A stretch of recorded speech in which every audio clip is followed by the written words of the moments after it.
Wedding day அன்னைக்கு நல்லபடியாக குலதெய்வ வழிபாடெல்லாம் முடிஞ்சுச்சு.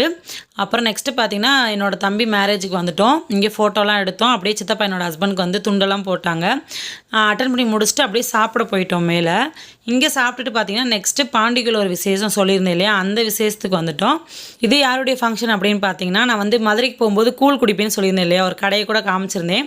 அவங்களோட பையனோட மேரேஜ் ஃபங்க்ஷன் தான். அவனை வந்து எனக்கு ஏற்கனவே தெரியும். நான் வந்து காலேஜ் படிக்கும்போது டியூஷன் சென்டரில் ஒர்க் பண்ணேன். அப்போ வந்து பார்த்திங்கன்னா இவனுக்கு நான் வந்து டியூஷனும் எடுத்தேன். அதனால் எனக்கு அவனை தெரியும். அதனால் அவங்க அம்மா இன்விடேஷன் கொடுத்துருந்தாங்க. அதுக்காக தான் வந்திருந்தோம். இங்கேயும் மேரேஜெலாம் அட்டன் பண்ணிட்டோம். டான்ஸ் ப்ரோக்ராம்லாம் வச்சுருந்தாங்க. பசங்க ஃபுல்லாக ஒரே ஆட்டம். கொஞ்ச நேரம் உட்காந்து நல்லா என்ஜாய் பண்ணி பார்த்துட்டு அப்புறம் சாப்பிட்டுட்டு நாங்கள் கோயிலுக்கு வந்துவிட்டோம்.